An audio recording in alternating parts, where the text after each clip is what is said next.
മഴതോരു movie സീരിയലിലേക്ക് എല്ലാവർക്കും സ്വാഗതം. ഈ ചാനൽ ഇഷ്ടപ്പെട്ടാൽ ലൈക്ക് ചെയ്യുക, സബ്സ്ക്രൈബ് ചെയ്യുക.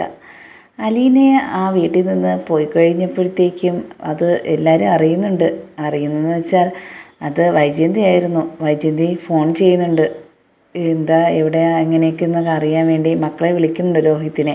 അങ്ങനെ രോഹിത്തിനെ ഫോൺ വിളിച്ചിട്ട് ചോദിക്കുന്നുണ്ട്, എന്താ വിശേഷങ്ങൾ, എന്താ എനിക്കങ്ങോട്ട് വരണമെന്നുണ്ട് എന്നൊക്കെ പറയുന്നുണ്ട്. അതിന് ഇപ്പം ഞങ്ങൾ അവിടെ ഇല്ല. അപ്പോഴത്തേക്കും ഇവിടെ പോയി, അത് അലീന ചേച്ചിയുടെ കൂടെ ഞങ്ങൾ രേവതിക്കൂട്ടിയുടെ വീട്ടിലാണ് നിൽക്കുന്നത്. അലീനയുടെ കൂടെ ബന്ധുക്കളെ വീട്ടിൽ നിങ്ങൾ പോകാൻ തുടങ്ങിയോ എന്നൊക്കെ ചോദിച്ച് ദേഷ്യപ്പെടുന്നുണ്ട്. അത് അമ്മയുടെ വീട്ടിലല്ലേ നിൽക്കുന്നത്, ഞങ്ങളാണെങ്കിൽ ചേച്ചിയുടെ വീട്ടിൽ പോയി എല്ലാവരെയും ഒന്ന് കാണാമെന്ന് വിചാരിച്ച് പോയതാ. ചേച്ചിയുടെ ഫ്രണ്ട്സിൻ്റെ ഒക്കെ ഉണ്ട് കുറേ പേര്, ഇനി അവിടേക്കോട്ടൊക്കെ ഒന്ന് പോകണമെന്ന് പറഞ്ഞിരിക്കുക. അപ്പോഴത്തേക്കും വൈജയന്തി പറയുക, നീ എല്ലായിടത്തും കറങ്ങിക്കൊണ്ട് നടന്നോ, അതുപോലെ തന്നെ അവർ രണ്ടുപേരും എവിടെയാണ് കൊടുക്കാമെന്ന് പറയുന്നുണ്ട് ഫോണ്. അങ്ങനെ കൃഷ്ണ ഫോൺ വാങ്ങുന്നുണ്ട്. എന്താ വീട്ടിൽ നിന്നാൽ എവിടെയോ പോകുന്നതെന്നൊക്കെ ചോദിക്കുന്നുണ്ട്. അത് അച്ഛൻ ഇവിടെ ഇല്ല, എന്തോ ആവശ്യത്തിന് 2 ദിവസം കഴിഞ്ഞേ വരുള്ളൂ, അതുകൊണ്ട് ഞങ്ങൾ ഒറ്റയ്ക്ക് നിൽക്കണ്ടെന്ന് പറഞ്ഞ് മാമച്ച അങ്കിൾ വന്നപ്പോഴത്തേക്ക് ഞങ്ങളെങ്കിൽ വിളിച്ചായിരുന്നു. പിന്നെ അച്ഛനും പറഞ്ഞായിരുന്നു ഞാനില്ലല്ലോ അവിടെ പോയി നിൽക്കാൻ, അങ്ങനെയാണ് വന്നതെന്ന് പറയുന്നുണ്ട്. അതിന് എൻ്റെ ഒരു വാക്ക് നിങ്ങൾ കേട്ടായിരുന്നോ എന്നൊക്കെ ചോദിച്ച് വഴക്ക് കൂടുന്നുണ്ട്. അങ്ങനെ ഫോൺ വെച്ചപ്പോഴത്തേക്കും ശിവൻ ചോദിക്കുന്നുണ്ട്, നീ എന്താ ദേഷ്യപ്പെടുന്നതെന്നൊക്കെ ചോദിക്കുന്നുണ്ട്. അത് അവർ അലീനയുടെ കൂട്ടത്ത് പോയിരിക്കുവാന്ന്, എവിടെയെങ്കിലും പോയി നടന്നോളും എന്നൊക്കെ പറയുന്നുണ്ട്. നീ അലീനയുടെ കാര്യം ഒന്നും പറയരുത്, നിനക്ക് പറയാൻ ഒരു വോയിസും ഇല്ല. അത് ശിവനെ പറഞ്ഞത് കേട്ടിട്ട് ചോദിക്കുന്നുണ്ട്, നിങ്ങൾക്ക് എന്താ ഇപ്പം അലീനടുത്ത് ഇങ്ങനെ ഇത്ര സിമ്പതി തോന്നാൻ എല്ലാവർക്കും? ഇത്രയും ദിവസം ഇല്ലാത്തൊരിതാ എല്ലാവർക്കും കാണുന്നത്. ഞാൻ എന്തോ ഉണ്ടെന്ന് എനിക്ക് മനസ്സിലായി എന്ന് പറയുന്നുണ്ട്. അത് മനസ്സിലാവും, നിനക്ക് ഞാൻ നല്ലൊരു അടി തന്നാലേ നിനക്കത് മനസ്സിലാവുള്ളൂ എന്നൊക്കെ പറയുന്നുണ്ട്. അപ്പോഴത്തേക്കും വിഷമത്തിൽ നിൽക്കുന്നുണ്ട് വൈജയന്തി. പിന്നെ വൈജയന്തി ആണെങ്കിൽ എപ്പോഴും ബാലചന്ദ്രനെ കുറ്റപ്പെടുത്തുന്നത് കൊണ്ടാണ് പറയുന്നതെന്ന് ശിവൻ്റെ ഭാര്യ പറയുന്നുണ്ട്. എന്തായാലും എന്ത് കുറ്റപ്പെടുത്തുന്നുണ്ട്, അവനെക്കുറിച്ച് പറയാൻ ഒന്നുമില്ല. അവൻ ഏത് പെണ്ണുണ്ടെന്നാണ് നീ പറയുന്നത്? പക്ഷേ നിൻ്റെ കാര്യത്തിൽ അങ്ങനെയല്ല, നീ അത് തിരിച്ചത് ചിന്തിച്ച് നോക്കണം, എന്നാലേ അത് മനസ്സിലാവുള്ളൂ എന്ന് പറയുന്നുണ്ട്. ഇത് കേട്ടതും വൈജയന്തിക്ക് എന്തോ മനസ്സിലായെന്ന രീതിയിൽ അവിടെ ഇരിക്കുന്നുണ്ട് സെറ്റിയിൽ. എന്നിട്ട് ആലോചിക്കുകയും ചെയ്യുന്നുണ്ട്, തെറ്റ് ചെയ്തവരാണ് മനസ്സിലാക്കുന്നതെന്ന് നീ മനസ്സിലാക്കിക്കോണം എന്ന് ശിവൻ ഓർമ്മിച്ചിട്ട് പോവുകയാണ്.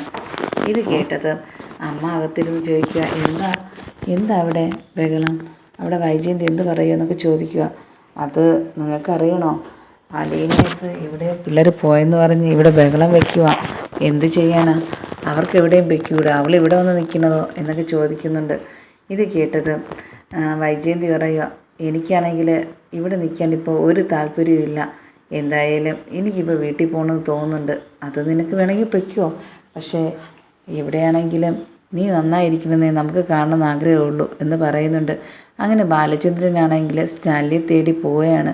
അങ്ങനെ എല്ലാ കാര്യങ്ങളും ഗംഗാധരൻ്റെ ചോദിച്ച് മനസ്സിലാക്കിയിട്ട് വീട്ടിൽ എത്തിയിരിക്കുക സ്റ്റാൻലിയുടെ. അവിടെ സ്റ്റാൻലിയുടെ അച്ഛനാണ് ഉണ്ടായിരുന്നത്.